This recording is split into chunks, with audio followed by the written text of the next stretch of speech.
எல்லோருக்கும் வணக்கம். இந்த லெந்து நாட்களில் இன்றைக்கி நம்ம பார்க்க போகிறது இயேசு நன்மைகள் செய்பவர். லூக்கா 18:35 வாசிப்போம். பின்பு அவர் எரிகோவுக்கு சமீபமாய் வரும்போது ஒரு குருடன் வழியருகே உட்கார்ந்து பிச்சை கேட்டு கொண்டிருந்தான். லூக்ஸ் ட்ராவல் நரேட்டிவில் இயேசுடைய எருசலேமை நோக்கிய பயணத்தில் ஒரு ஒரு ஸ்பெசிஃபிக்காக ஒரு காரியம் சொல்கிறாங்க பாருங்கள். எரிகோவுக்கு சமீபமாக வந்துட்டார். அப்போ இன்னும் ஒரு அரௌண்ட் 35 கிலோமீட்டர்ஸ் போனாங்கன்னா ஜெருசலேமுக்கு போயிடலாம். அது கிட்டத்தட்ட ஒரு நாள் பயணம் மாதிரி தான். அந்த டைமில் இருக்கிறாங்க. இன்னும் கொஞ்சம் தூரம் தான் இருக்குது எருசலேமுக்கு போவதுக்கு. நாட்கள் நெருங்கி விட்டது என்று இயேசுவுக்கு தெரியும். ஆனாலும் இந்த எரிகோவில் ஒரு குருடனுக்கு பார்வை அளிக்க வேண்டும் என்று இயேசு அந்த குருடனுக்கு இறங்குகிறார். பாருங்கள், இயேசுவுக்கு கூடவே பெருங்கூட்டம் வந்துகிட்டு இருக்குது. ஜனங்கள் சத்தத்தை கேட்டு இது என்ன என்று அந்த குருடன் விசாரிக்கிறான். ஏன் இப்படி சவுண்டாக கேட்குது அப்படின்னு சொல்லி விசாரிக்கிறான் பாருங்கள். அப்போ நசரேயனாகிய இயேசு போகிறார் என்று அவனுக்கு அறிவிக்கிறார்கள். அதுக்கு அந்த பிளைண்ட் மேனோட ரெஸ்பான்ஸை பாருங்கள். இயேசு செய்த காரியங்களை இவன் ஏற்கனவே அறிந்திருக்க வேண்டும். பல அற்புதங்களை செய்கிறவர், நன்மைகளை செய்கிறவர், பாவிகளை நேசிக்கிறவர். எனக்கு இவர் பார்வை கொடுக்க முடியும் என்று இயேசுவின் மேல் இவன் நம்பிக்கை வைக்கிறத பார்க்குறோம் பாருங்கள். பிளைண்ட் மேனோட ரெஸ்பான்ஸ். அடுத்து பாருங்கள், சொல்கிறான் தாவீதின் குமாரனே என்று அழைக்கிறான். தாவீதின் குமாரனே அப்படின்னு சொன்னால் இவர் தான் மேசியா, இவர் தான் நம்மை ரட்சிக்கிறவர், எல்லா பிரச்சனைகளிலிருந்து நமக்கு விடுதலையை கொடுக்கிறவர் அப்படின்னு சொல்லி இவன் நம்புகிறான் பாருங்கள். நன்றாக கண் தெரிகிற மத தலைவர்களுக்கு கூட இது தெரியல.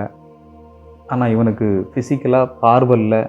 ஆனால் பாருங்கள், இவனுடைய மனக்கண்கள் ஏற்கனவே திறந்திருக்குது பாருங்கள். இயேசுவே மேசியா என்று இவன் நம்புகிறான். அவரே ரட்சகர் என்பதை அறிந்திருக்கிறான் பாருங்கள். அதேமாரி சொல்கிறான் பாருங்கள், இயேசுவே தாவீதின் குமாரனே எனக்கு இறங்கும் என்று கூப்பிட்டான். எனக்கு இறங்கும் அப்படின்னு சொல்லி கூப்பிட்றான் பாருங்கள். இயேசுவுக்கு இரக்க குணம் நிறையா இருக்குதுன்னு தெரியும், அதனால் இறங்கும் என்று கூப்பிட்றான். ஆனால் அந்த ட்ராவலில் கூட போகிறவங்க இவனை பேசாமல் இருக்கும்படி அதட்டினார்கள் அப்படின்னு இருக்குது.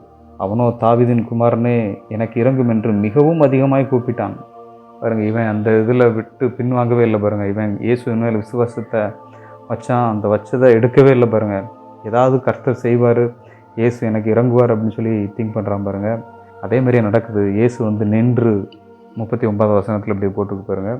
லூக்கா 18:39 இயேசு நின்று அவனை தம்மிடத்தில் கொண்டு வரும்படி சொன்னார் பாருங்கள். அப்படி நடந்து போயிட்டே இருக்கிறவர் இவனுடைய சத்தத்தை கேட்டவுடனே நின்றுறாரு பாருங்கள்.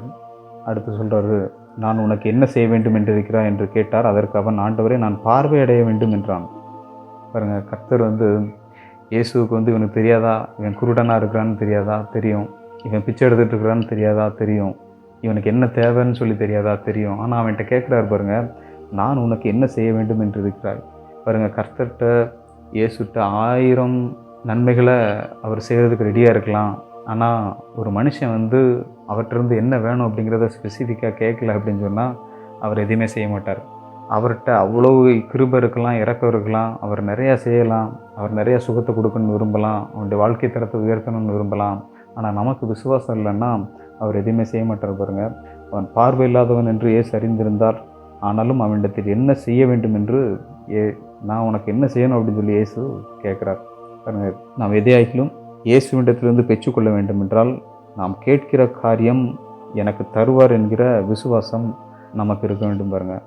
42வது வசனத்தில் இப்படி சொல்லியிருக்குது, இயேசு அவனை நோக்கி, நீ பார்வை அடைவாயாக, உன் விசுவாசம் உன்னை ரட்சித்தது என்றார் பாருங்கள். இயேசுவின் இரக்கம், அவருடைய வல்லமை எல்லாம் எப்போ செயல்படுது அப்படின்னு சொன்னால் நம்முடைய விசுவாசத்தின் மூலமாக தான் செயல்படுகிறது. விசுவாசம் இல்லாமல் தேவனுக்கு பிரியமாக இருப்பது கூடாத காரியம் இருக்குது பாருங்கள். இவன் விசுவாசித்தான் அவனுடைய பார்வையை பெற்றுக்கொண்டான் பாருங்கள். 43வது வசனத்தில் இப்படி சொல்லியிருக்குது, உடனே அவன் பார்வையடைந்து தேவனை மகிமைப்படுத்தி கொண்டு அவருக்கு பின் சென்றான். ஜனங்கள் எல்லோரும் அதை கண்டு தேவனை புகழ்ந்தார்கள். இன்ஸ்டன்ட் ஹீலிங் அவனுக்கு நடக்குது. Instant healing. நம்ம இன்ஸ்டன்ட் காஃபி கேள்விப்பட்டிருக்கோம், ஆனால் இவனுக்கு பாருங்கள் இன்ஸ்டன்ட் ஹீலிங் நடக்குது பாருங்கள். இப்போவே இந்த மெடிக்கல் டெக்னாலஜிலாம் நல்லா வளர்ந்த டைமில் கூட ஒருத்தனுக்கு பார்வை கிடைக்கணும்னா அவ்வளோ ஆப்ரேஷன் பண்ணணும், நிறைய டைம் ஸ்பெண்ட் பண்ணணும், மெடிசின்ஸ் எடுத்துக்கணும், நிறைய ப்ரொசீஜர் இருக்குது அவன் பார்வை வரணும் அப்படின்னு சொன்னால்.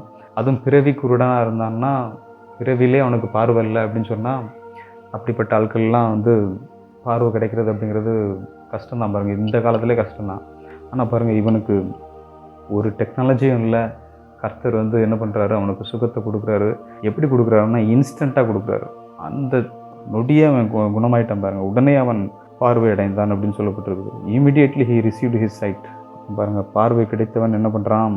தேவனை மகிமைப்படுத்தி கொண்டு அவருக்கு பின் சென்றான். ஜனங்கள் எல்லோரும் அதை கண்டு தேவனை புகழ்ந்தார்கள்.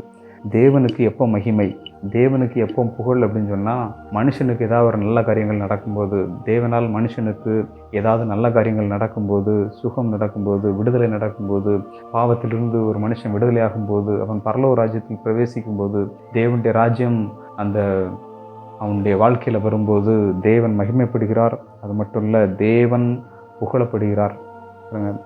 அப்போ இயேசு இதை எந்த டைமில் செஞ்சார் அப்படிங்கிறத பார்க்கணும் பாருங்கள். இயேசு தனக்கு எருசலேமில் பிரவேசிக்கும் போது ஆபத்து இருக்குதுன்னு தெரியும். அங்கே போனால் என்ன நடக்க போகுதுன்னு அவருக்கு தெரியும், முன்கூட்டியே தெரியும். ஆனால் பாருங்கள், இந்த மற்றவர்களுக்கு சுகம் கொடுப்பது, மற்றவர்களை குணமாக்குவது இயேசு எவ்வளவு நல்லவர் என்பதை நமக்கு காட்டுகிறது. நாம் ஜெபிப்போம். கர்த்தாவே, உம்மை ஸ்தோத்திரிக்கிறோம். கர்த்தாவே, இதை கேட்டுக்கொண்டிருக்கிற ஒவ்வொரு மக்களுக்காகவும் ஜெபிக்கிறோம். ஒவ்வொருவரும் ஆண்டவரே ஒவ்வொரு தேவையில் இருப்பாங்க. கர்த்தாவே ஸ்தோத்திரம். நீர் ஆண்டவரே இவர்களுக்கு இறங்குவீராக. உம்மை ஸ்தோத்திரிக்கிறோம். கர்த்தாவே, தாவீதின் குமாரன் எனக்கு இறங்கும் என்று அந்த மனுஷன் சொன்னது போல கர்த்தாவே, இவர்களும் ஆண்டவரை விசுவாசித்து உம்மிடத்தில் கேட்கட்டும். கர்த்தாவே, நீர் ஆண்டவரை கேட்கிறவன் எவனும் பெற்றுக்கொள்கிறான் என்று உடைய வார்த்தை சொல்லியிருக்கிறது. கர்த்தாவே, விசுவாசத்தோடு நாங்கள் கேட்கும்போது ஆண்டவரை எல்லாவற்றையும் நாங்கள் பெற்றுக்கொள்ள முடியுமே. அதற்காக நமக்கு ஸ்தோத்திரம். நீர் ஆண்டவரை நல்லவரும் வல்லவருமாக ஒவ்வொருவர் வாழ்க்கையிலும் இருக்கிறபடினால் நமக்கு ஸ்தோத்திரம். ஆண்டவரே, இதை கேட்டுக்கொண்டிருக்கிற ஒவ்வொருடைய ஜெபத்தையும் நீர் கேட்கிறீர், நீர் அங்கீகரிக்கிறீர். நீர் ஆண்டவரை அற்புதங்களையும் அதிசயங்களையும் அவருடைய வாழ்க்கையில் செய்கிறபடினால் நமக்கு ஸ்தோத்திரம். கர்த்தாவே, இயேசுவின் நாமத்திலே ஜெபிக்கிறோம் பிதாவே. ஆமென்.